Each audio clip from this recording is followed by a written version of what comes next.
Welcome back to part 10 of the Pale Beyond. I am Sunlan, and we're going to get right into it. Last time on the Pale Beyond, we had to say goodbye to beloved friends, 13 of them.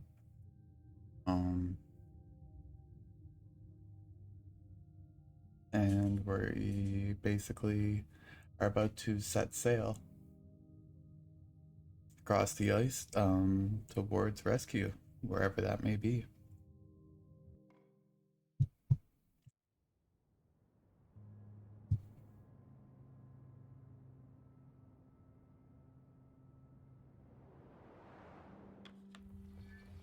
All right.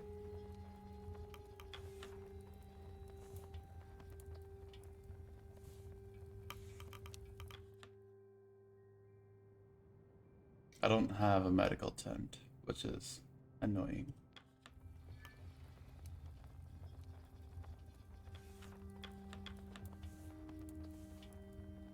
And he has frostbite.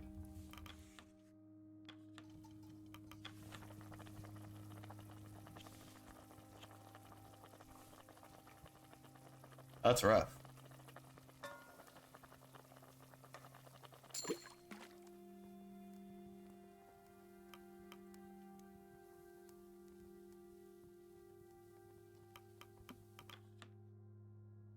Wasn't that supposed to cure frostbite?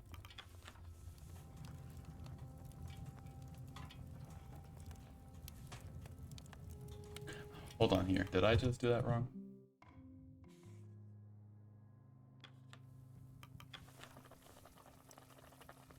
In the furnace.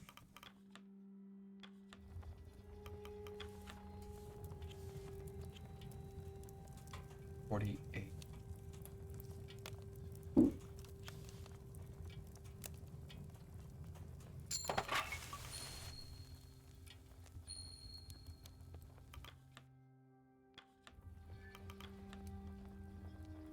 Only frostbitten. Dang it.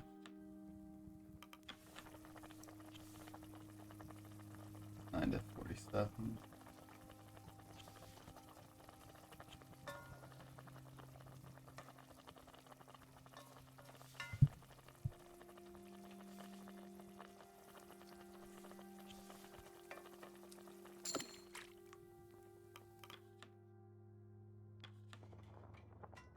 Speak to Templeton. I believe it's time we set sail. This is our only chance to make land. The Stoke brothers are waiting for you by the shore. I'll not pretend to be adept at nautical matters. I trust you will choose your boat captains and allocate the crew wisely.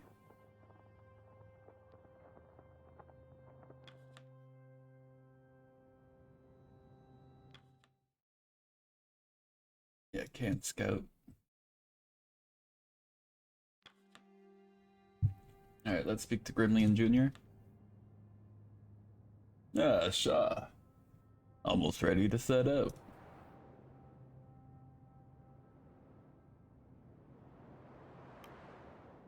How are the boats looking, Grimley? Weathered. If we had any timber left, I could look at fixing them up. But we'll get there in one piece. Still need to assign the crew to their stations.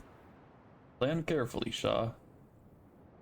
Don't know what we'll face out there. Everyone needs to pull their weight. Anything else, Captain?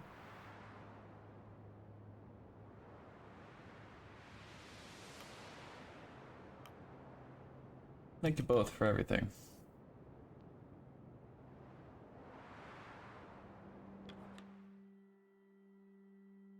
Templeton, Hammond, Kirk, Cordell, Nutley, and Kasha all aboard the largest lifeboat. Grimley and Junior man the other two vessels. The remaining crew must be decided. All living crew must be allocated to the lifeboats before you can set sail. You have 15 left to assign.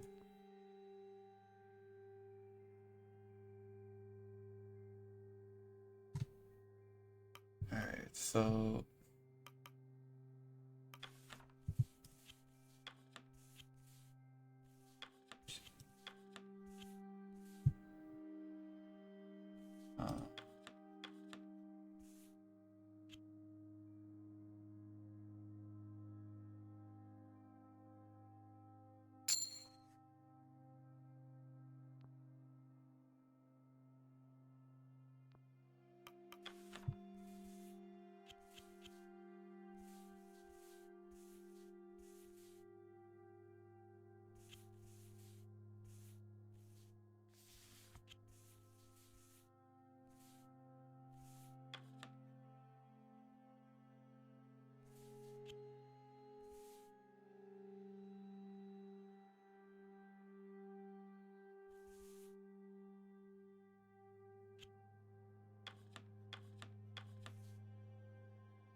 gotta keep them distributed, you know?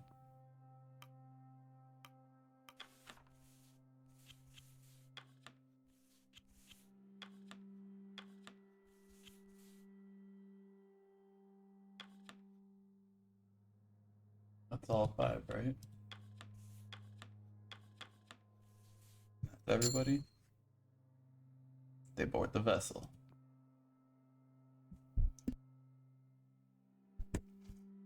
Set sail! You will not be able to return from this point. Are you sure? I mean, there's nothing.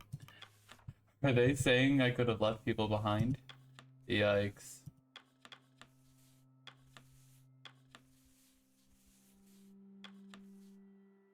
Oh, can I? Okay, no.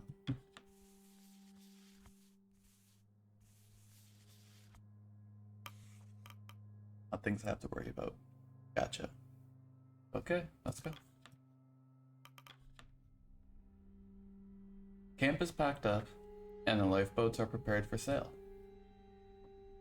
As you glance back to shore, you notice the dogs sitting on the edge. They paw the water, eyeing the boats and their master. Friedel readies a rifle and fires into the air above them. It is enough to scare them off. Everything ready. Everything is ready, Captain.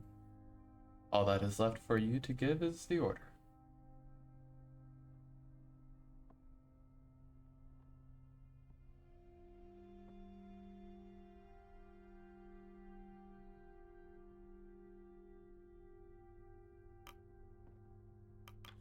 This isn't gonna be easy. Keep alert. We're at the mercy of the ice in the ocean now. It's 2:15 in the afternoon. For some back home, the end of lunchtime. For you, the beginning of a countdown.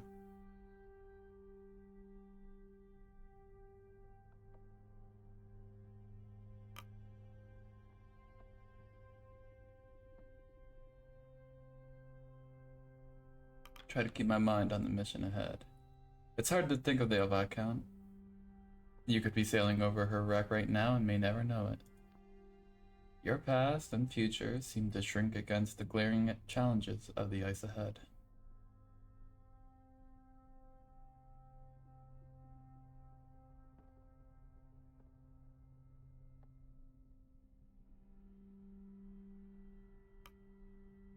I'll enjoy this for just a moment. All of this is the adventure that was promised. The advert is still imprinted in your memory. Glory to be had in the event of success.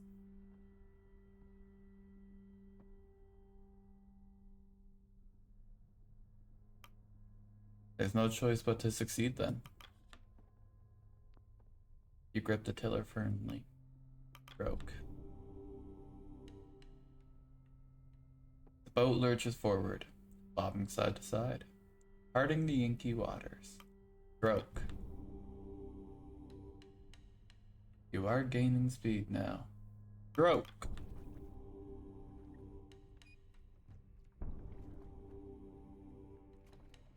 The cadence is reached by all those rowing. The oars lift in unison. Uncomfortable for most, the crew has arranged the equipment as best they can to lift their sitting position to account for the raised edges of the boat. It's not long before Nutley begins a periodic ritual of dry heaving over the side of the boat between his turns rowing. Pasha curls over her camera, paranoid of any moisture that may enter its mechanisms. Continue to sail ahead. Ooh, actually, on here. Yeah.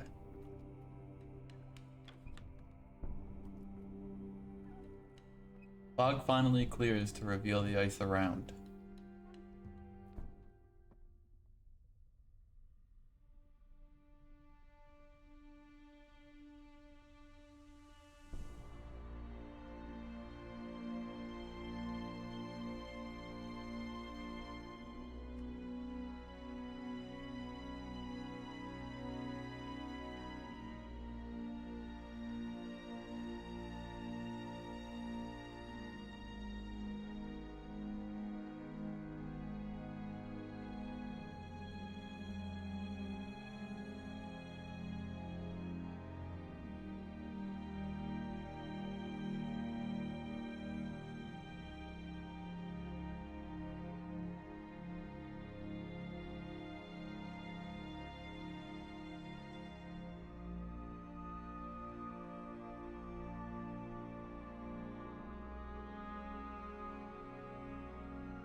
Watch out for the ice. Oh, we'll just sail over it. We're okay.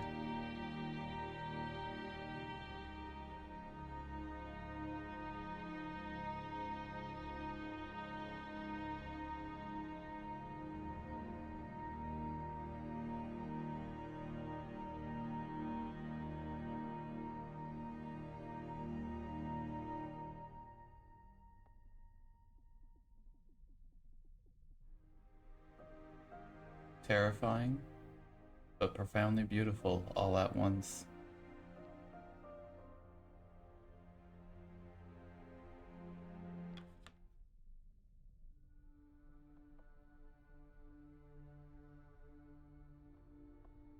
By evening, you've nearly escaped the ice. The empty ocean is almost visible on the horizon. The boats lurch. The smell is horrendous, though seemingly enticing to a large gathering of snow petrels. They shoot down from the sky at their leisure, scooping up a meal at a time. They're mackerel. They're mackerel ice fish, I believe. How do you know that? My father used to take me fishing whenever he could. Hammond stops rowing momentarily. You sure about that, kid? You've been puking for that year straight. At least. The doctor goes red and tries to prove he can hold it in. Kasha furrows her brow, readying the camera. What do you think it means? It doesn't mean anything. A cold current, most likely. Where the ice meets the ocean. Grimly calls from his boat. It's a bad omen. The living aren't supposed to be out here. Templeton grumbles to himself, something about superstition.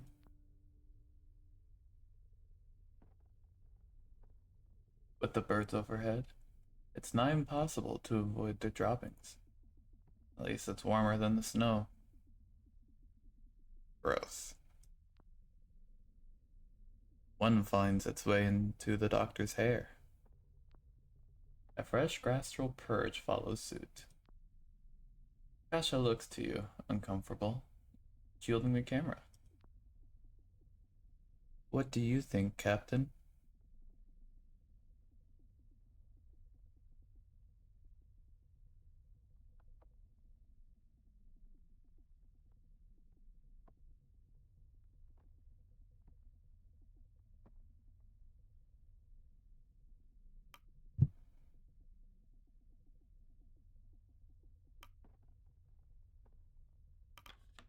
I'm sure there's an explanation, whether we understand it or not. She thinks on this answer before taking a photo across the water. Cordell lifts a fish from the ocean and presents it to Stanberry. The animal smells it before shying away from the food. She drops it back in the ocean and buries herself in the animal's furs.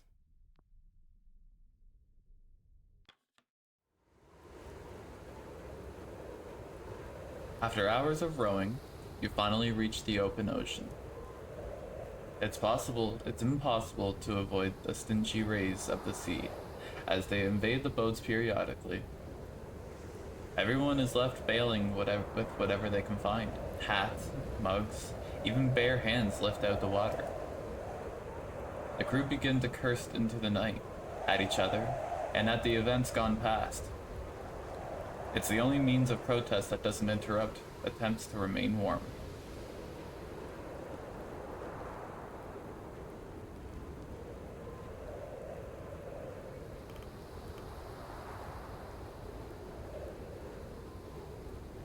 I'll refuse to take part. Let the sailors sing their slurs into the night. Out here, each one should be allowed their own reprieve. Nutley looks to you if you curse and decides it isn't safe. Templeton, at least, lets out the odd posh paragraph. Continue to sail ahead.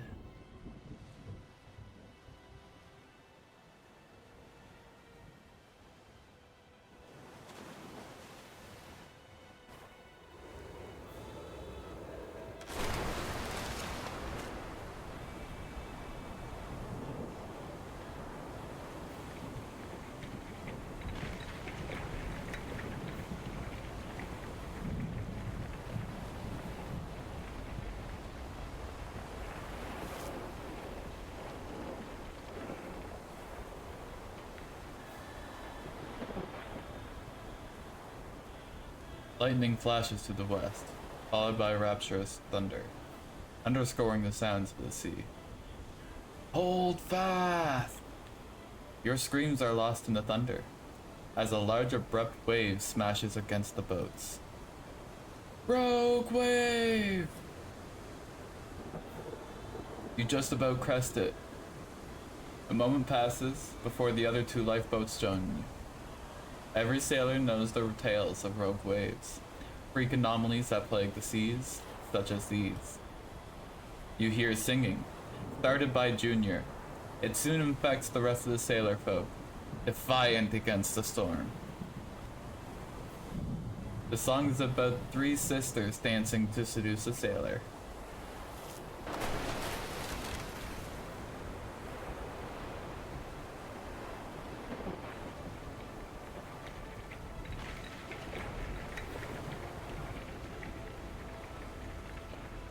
A second larger wave hits the boat. The same again, just about. The sailors change key. Sing with them. You don't know the words, but you'll never forget this tune. Echoing it as best you can, the others follow suit from beneath the tarp. Even Templeton sings.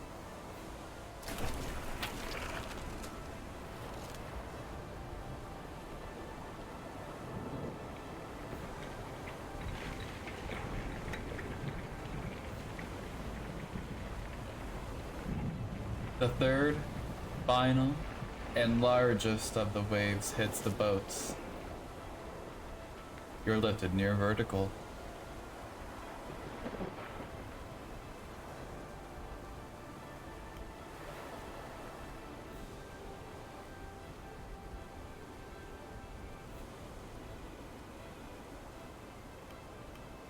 We keep singing. The spray enters your lungs. It feels like forever before your boat finally crests the wave. The tiller buckles in your hand. Your eyes burn from the salt of the sea. All 3 boats make it across. You finally meet land.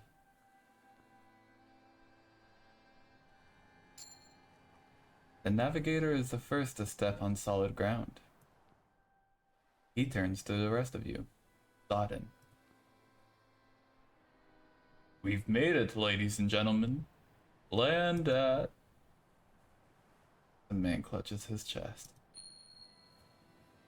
Heart attack. Before falling across the sand. The others rush to his aid.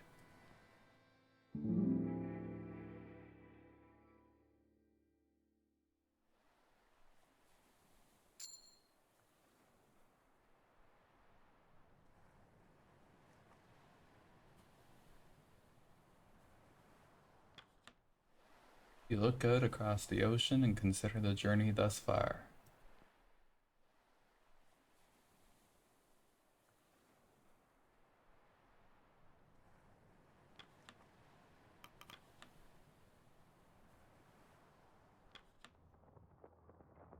Let's take requests for the day.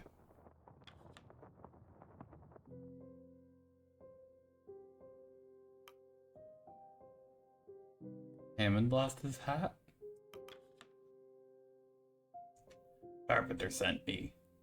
Says we ought to get building some proper gravestones for the dead.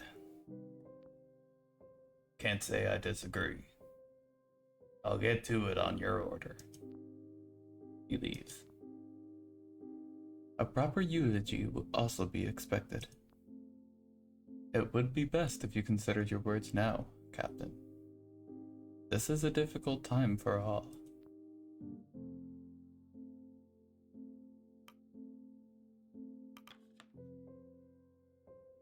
I have news about Kurt. Good news, mostly. He's stable, resting now, but he should be able to walk about when we're through. He's stubborn, isn't he? Frankly, he was lucky that it wasn't worse for him. It sounds like his scouting days may be at an end. Absolutely. Captain, I am telling you, by no account can Kurt partake in any strenuous activity again. He needs as much rest as possible before we make it back to land.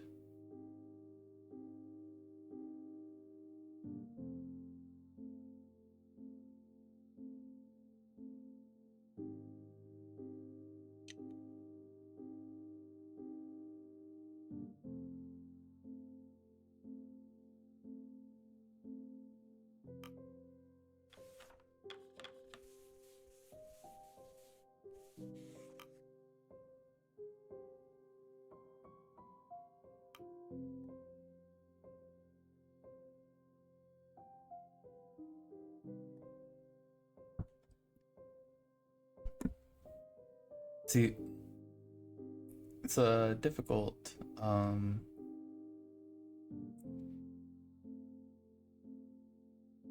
decision. Honestly, in a survival scenario, you need every hand you can get. However,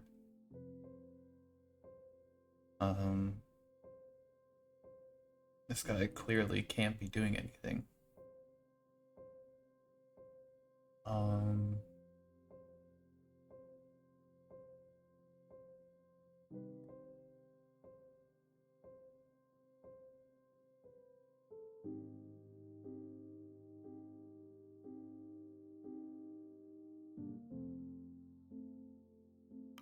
Feel like saying this would be deflecting.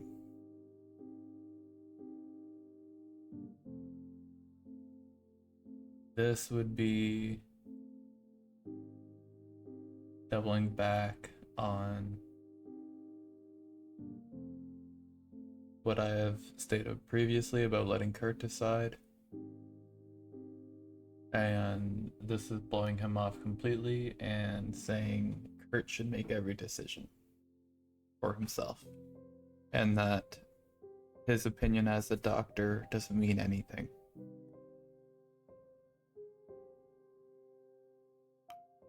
So, honestly, the best decision here would just be deflect. Thank you, Arthur. It's good to know that Kurt is okay. Indeed. I was scared for his chances. He's tough. He leaves. Finish request. We have progressed beyond the last known location of the Viscount. Answers to its disappearance may lie on this isle. Captain, once we are through here, I would recommend you scout the area for any sign of human activity. For safety, of course. Bro, we need a doctor's quarters, like, so bad. And we just don't have one. And these guys are dead. Like, there's... The wounded people are fine because they're just wounded. But I have no... Oh, he lost his mask. Oh, his hat's all torn. He lost his mask.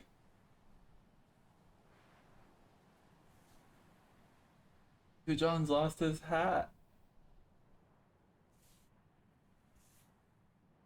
His hair's all grown out. Tucker's all out of smokes. Oh, Ren's mask is down. He's growing some stubble too now. All of his facial hair is growing out. His hair is grown out. Ooh, she's looking a little rough. I think she's lost her brush or something. Yeah, lack of sleep. That's rough. Oh, one of the lenses in his goggles got blown out. His mustache is all like grown about. It was less kept than it was before. Oh, his scarf and his goggles are up. One of his lenses are damaged. He has a big beard, jeez. I thought that was just hair originally. Overalls are torn pretty severely.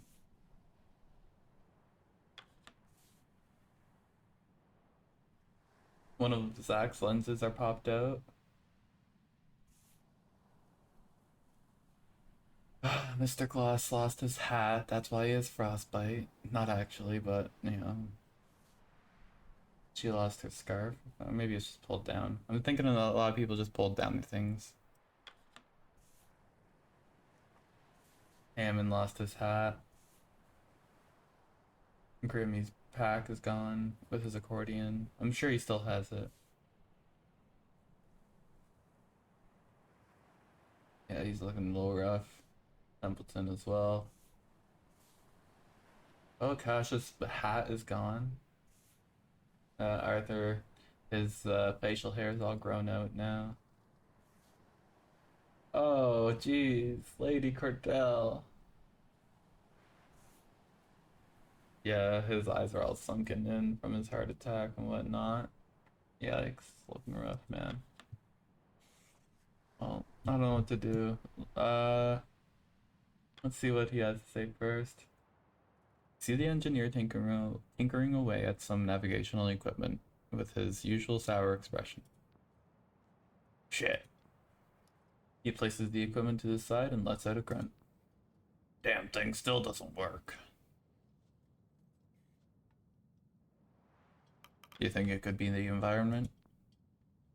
Hammond gives you a sideways glance. Maybe. Couldn't begin to know. Not like we have any bloody experience for this. Not a bloody soul has come this far south. Who knows what's ahead? Having trouble? Kurt approaches. a more noticeable limp on the man, forcing him to use his cane. What do you want? Still trying to get the compasses working again? Threaten that I might. The look on Kurt's face is one of hesitation, as his eyes dart around, doing all to avoid the gaze of Hammond. I have something to declare regarding my previous actions. Carry on, Kurt. Well, I believe that in dire circumstances, pride can often take the better of us. Stop stalling. What are you trying to say? I would just like to apologize over our earlier scrap. I got carried away before, and I see it did neither of us any good. You're right there. It's not in me to hold a grudge, Hammond. Least of all trapped out in this cold. Enough with the appeals. Just spit it out, why don't you? We should be working together, and more importantly, I'm sorry. From the bottom of my heart, I apologize. Hammond pauses for a moment while looking towards Kurt. After that moment, he returns to tinkering with his equipment before finally speaking. Accepted. Excuse me? What was that? Apology accepted.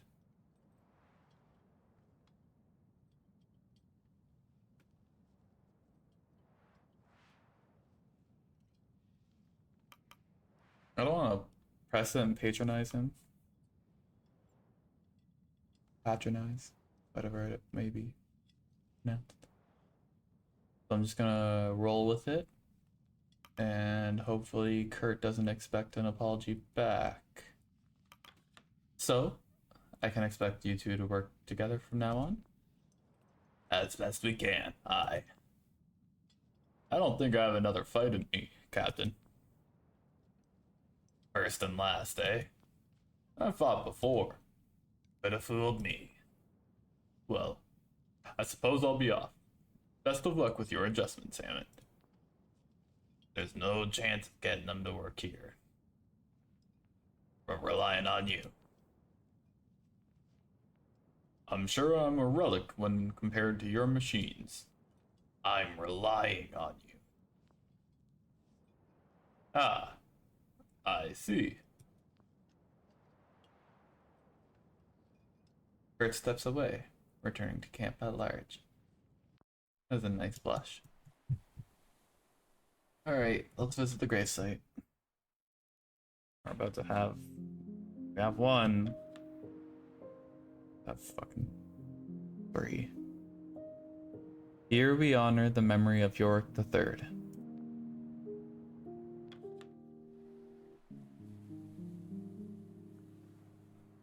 Don't know why we don't have a doctor's tent yet. We can set up something. Why did he grab whatever he can and then not have anything afterwards? Like, yeesh. Inspect the cairn.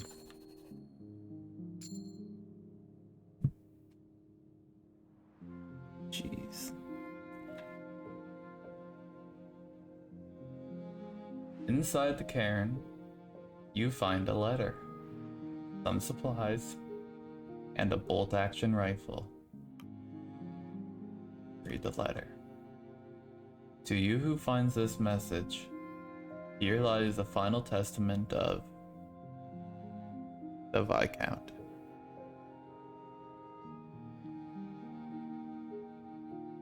We made our arrival on the east shore of the island. Before moving on, we established a cabin to mark the landing point. There you will find enough supplies to support a crew of 20 for a full year. While charting the perimeter of the island, the crew came across a cavern at the mouth of the central mountain. Captain Whelan decided to split the crew in order to chart the location further. His half have elected to enter the cave through the open stream, while we have been sent to mark the western coast on the land. I don't trust the captain. His actions of late have been erratic, cagey. He has avoided all questions from myself and the rest of the crew. This behavior has only exasperated since encountering the cave. Excuse me. Enclosed is an instrument that may be needed in some time. If you find said instrument to be missing from this cairn, then you will know that the worst has occurred. If you are reading this in our wake, another poor crew sent to this isle, heed my advice.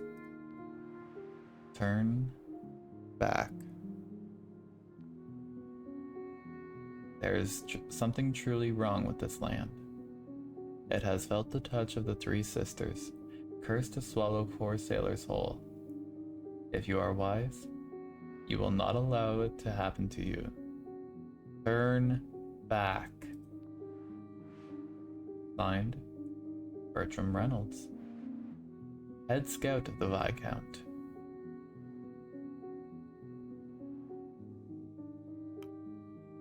Yeah, that's just exactly what we read.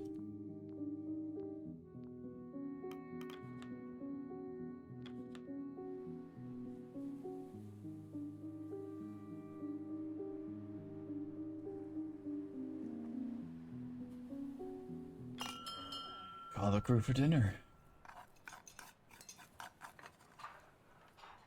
A wave of ease and rest falls over the crew. Safe and fed. Dinner ends, and slowly the crew make their way to the graves. The eulogy awaits.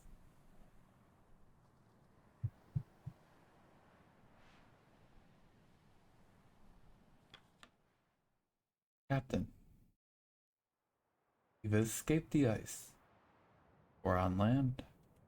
We are so close now, Shaw. So very close. We both saw that cairn, Captain. Traces of the expedition which came before us. Shaw, I believe we can still find the Viscount. Our mission can continue.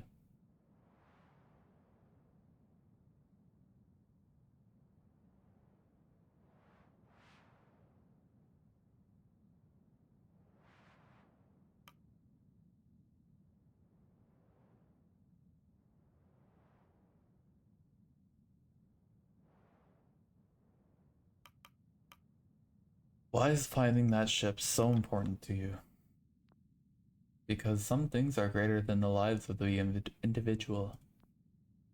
I've chosen to live by that philosophy my entire career. I know that after all this time, the specifics of our employ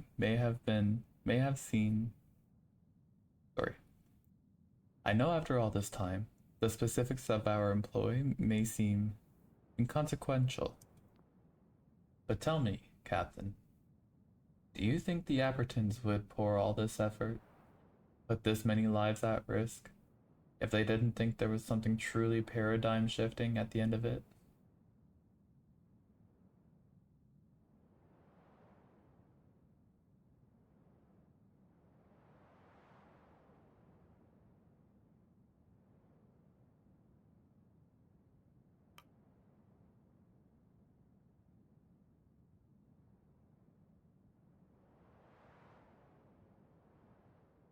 I'm not that stubborn or prideful.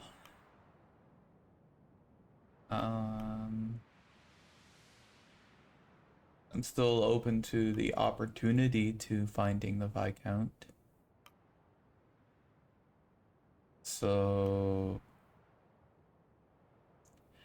we still have a mountain to ascend before making that choice concretely. Ask me again then. Very well. We can discuss this further once we've traversed this mountain. He stops and turns before leaving. One last thing. What happened to your captain's hat?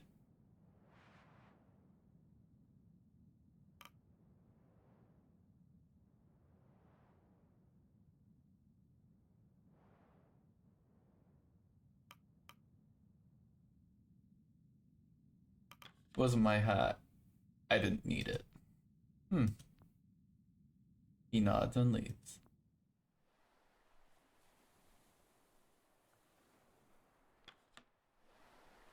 Nutley approaches you. Captain, we've come a long way, haven't we?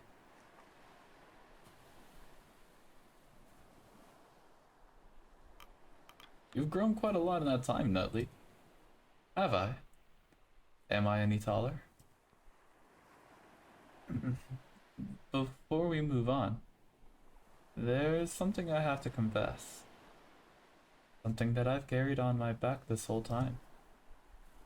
I don't feel right keeping it from you any further, so I allowed Captain Hunt to abandon us. Explain. When the ship was going down, I saw him. I watched as he grabbed his supplies and began to take off onto the ice. He saw me, but didn't say a word. He knew that I was too spineless to do anything. I couldn't even bring myself to tell anyone. He was right. I was too spineless.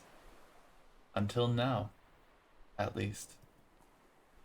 And now you know.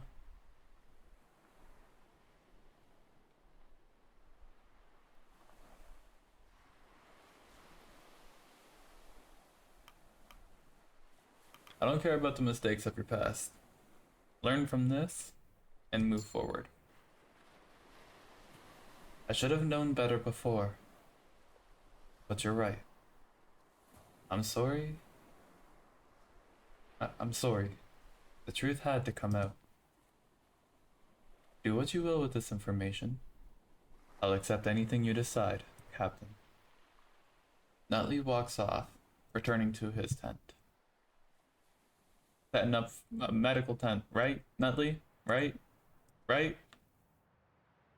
Captain, is there something I should be made aware of? What do you mean? Mr. Templeton has been snooping around, interrogating me on my report. It seems as we approach rescue, he's taken upon himself to approve of what lies in my writing. He has taken it upon himself, correct? You didn't set him up to this, right? Templeton is acting of his own accord. Good to know. I'm no stranger to people who want to omit parts of my work. I saw plenty while covering the riots, but I have no intention of censoring this report. A story not based in the truth is worthless. If I have to leave parts out or fabricate others, then was it a story worth telling in the first place? You could always gloss it up a little. You turn your head to see Kurt approaching, apparently having eavesdropped on the conversation. What do you mean? Well, a story can still be plenty honest, but some require a little bit of polish. What about your films? Weren't they honest accounts of your expeditions? They were. Well, more or less. More or less?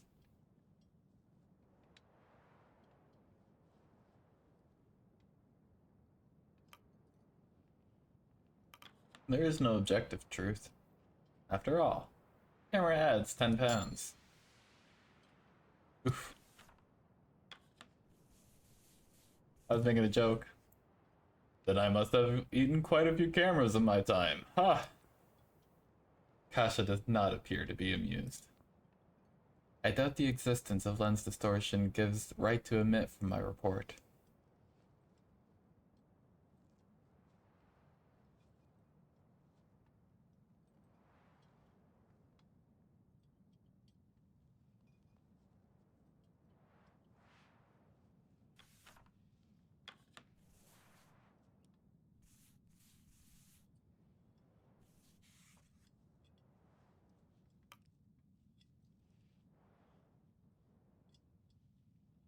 And what would there even be to lie about?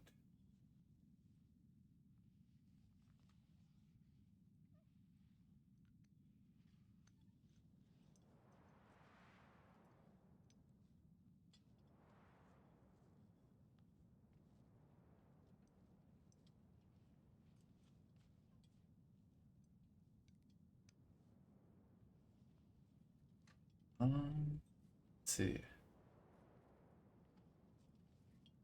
I don't like either of these. You're right. Kurt shouldn't suggest you lie about this expedition. I'm suggesting nothing of the sort.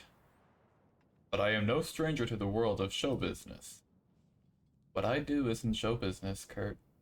It's journalism. I've been around both long enough to know they're one and the same. You should hear some of the tabloid rumors I've heard about myself in the time. You should hear some of the tabloid rumors I've read about myself in my time. Yeah, that's it. I'm aiming to be better than the ghetto press, Kurt. You've been part of countless documentaries. Surely you would care about presenting the facts. The facts are not immune to artistic license. I can't believe what I'm hearing.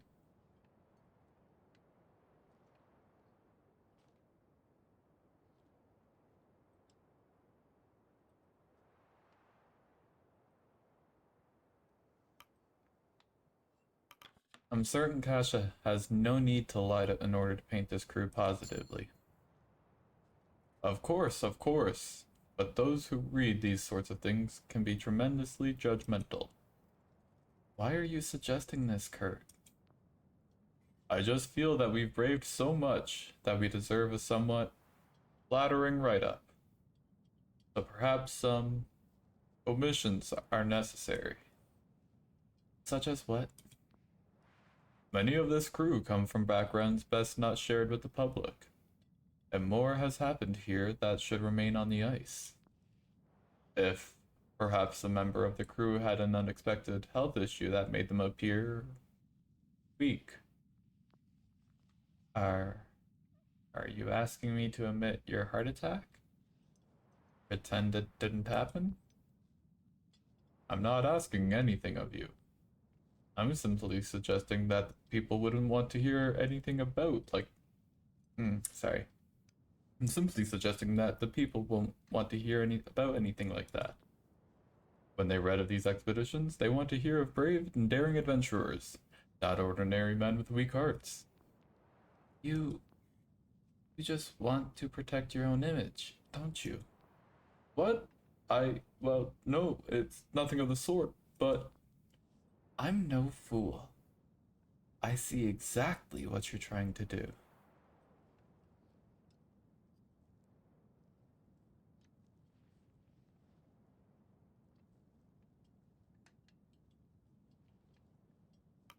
Let's not debate this matter. It can wait until we're on our way home. No, this is important. I didn't think you'd be so concerned about your image, Kurt.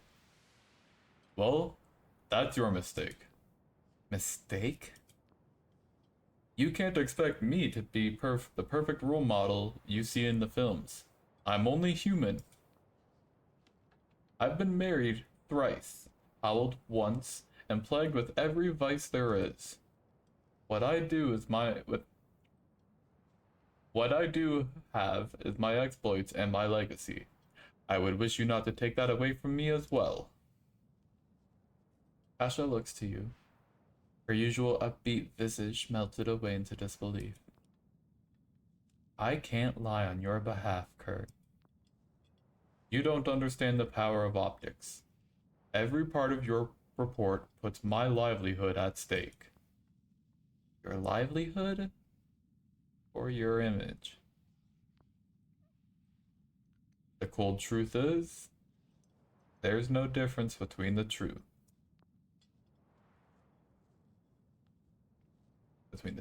Sorry. And you, Captain? Do you believe this as well?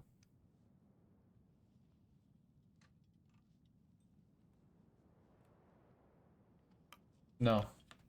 You're free to publish as you please. Take a big hit. Is what it is. Of course, of course. But surely you can be encouraged to. No. No? I'm so disappointed in you. Please. I'm simply saying that sometimes it's better to reframe the reality for a better story and feed your ego. That's all you care about, right?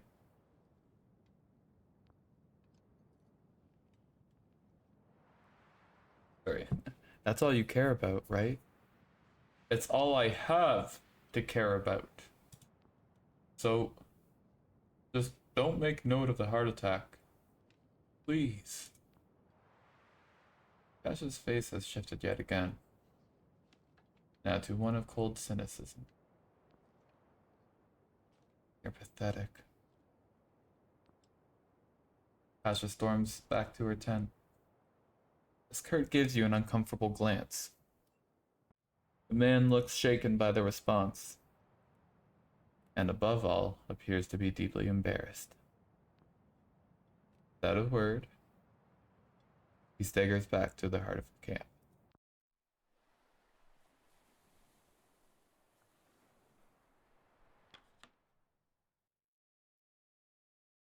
Hold a eulogy for the dead.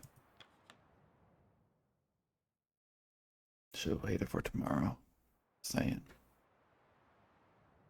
The crew are called together before you.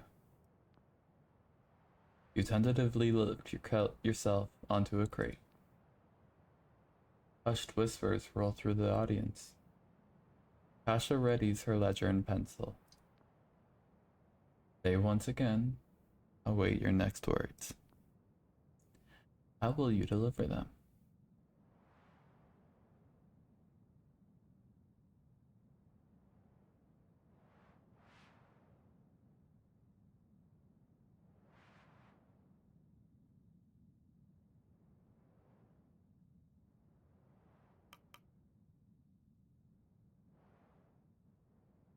Um,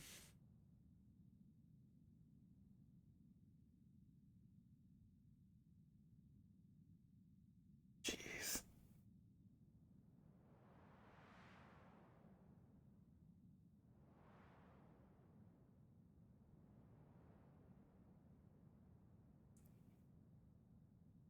Well, jeez.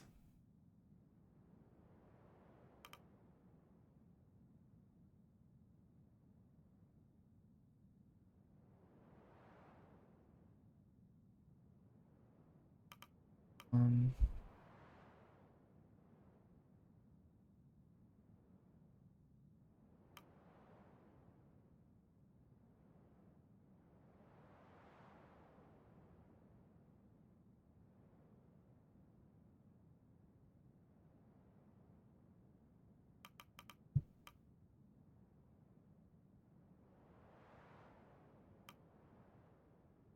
sure. The irrefutable evidence of progress can be felt beneath your feet. The crew look to you, miserable. The scars of the sail past, exposed under the light of day.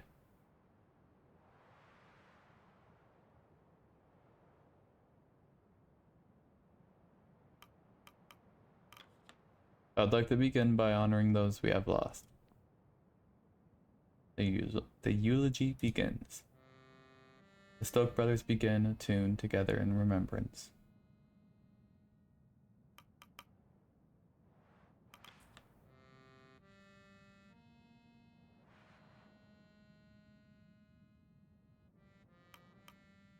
We don't know they're dead. You recite the names and stations of those lost to the ice and ocean. With notable exception, each individual name seems to sting different groups of the crew. Grimly stops playing and calls from the crowd.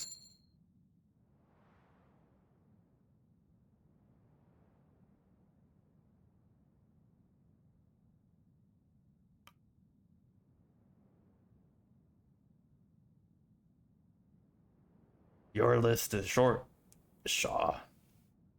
You're missing a few names.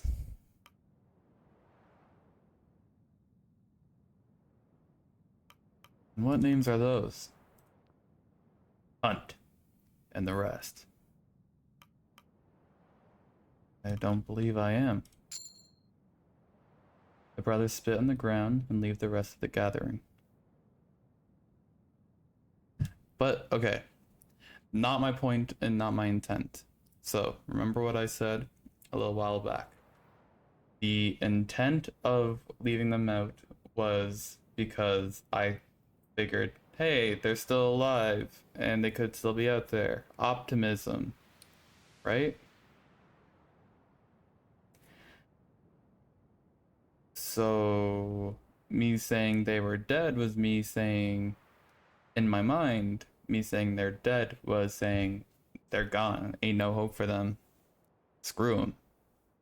Me leaving them out to them means screw them. I'll be right back. This is going to take me a minute. And we're back. Include the names of Rufus Hunt and the missing crew of the Temperance, because that's what we did the first time. I don't know what happened before. Must have been a misclick or something. Haha. You recite the names and stations of all lost to the ice and ocean. Each individual name seems to sting different groups of the crew. By the time you're finished, not a single soul is left without their affecting moment. Include the names of the lost dogs. This perks up Cordell's attention. May all be granted their rest. The eulogy is ended. The crew look to you for answers. Kurt speaks up.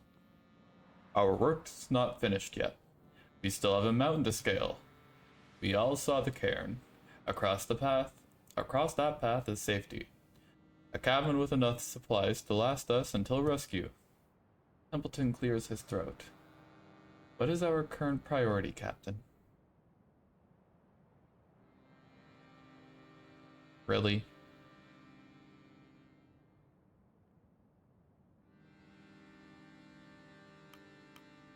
No matter what, we must scale that mountain.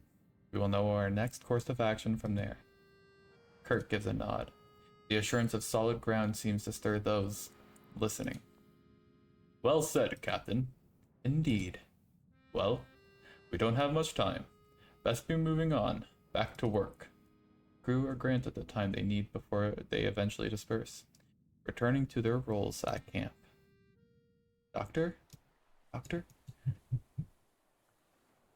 That is so not fair. Nothing ever said I wouldn't be given the opportunity to give them medical care. I didn't have any before, in the week before this. And yeah. I don't understand why the doctor tent isn't set up. That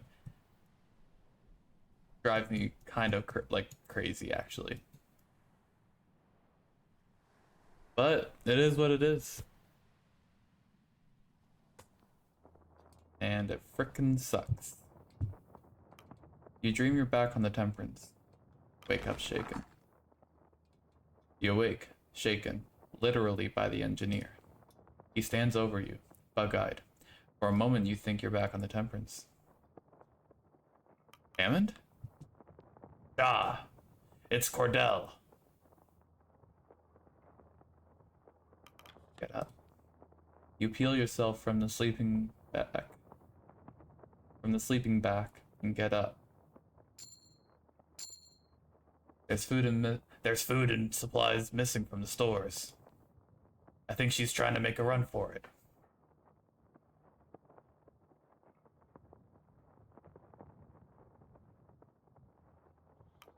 Lead the way. The two of you charge out of the tent into the snow. I found tracks heading up towards the mountain pass.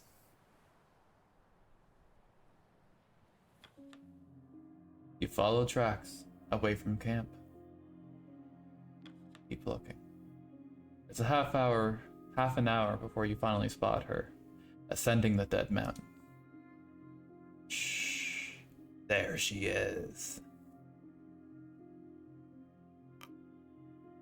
Alright, go back to camp. I'll handle this. I'm not letting you screw this up by yourself.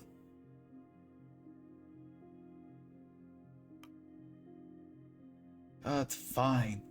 Approach slowly. Follow my lead. You both creep up towards her silhouette. Cordell. Cordell picks up on the sounds, slowly turning back around to spot you both in a line of sight. She clears her throat. Captain Shaw, Hammond. To what do I owe this surprise? Don't play coy. We know what you're up to. Then you seem to be several steps ahead of myself. And what am I apparently up to? Please, educate me.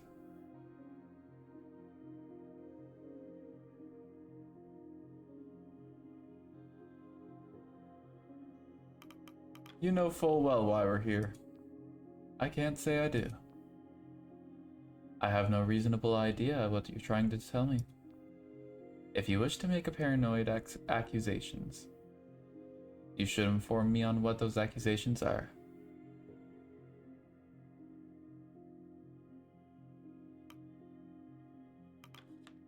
You train your weapon on the woman.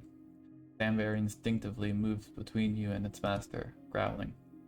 You've clearly gotten her attention. You're not leaving.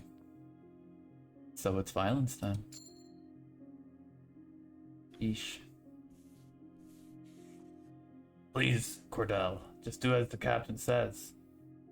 We can go back to camp. It doesn't have to go like this. Are you going to give me a chance to fire back? Or shoot me, unarmed?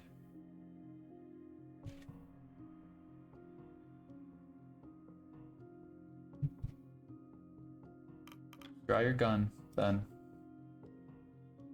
She eyes you fiercely, readying her weapon. Danbury stops scowling. The woods are silent. You can feel the night snowfall landing on your nose.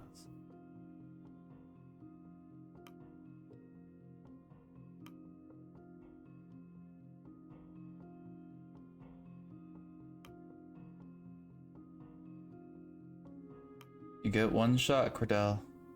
Make it count.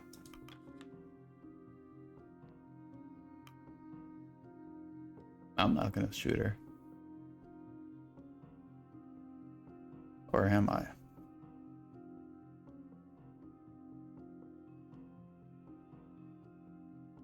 You'll have to find out next time. Yeah, I'm doing that. Thank you very much for watching up to this point. I appreciate it a whole lot. If you have liked what you have seen so far, consider liking, commenting, or subscribing. All of the above, or none. Up to you. I'm okay with any of it. I just hope you have a great day. And have a good one. Peace out.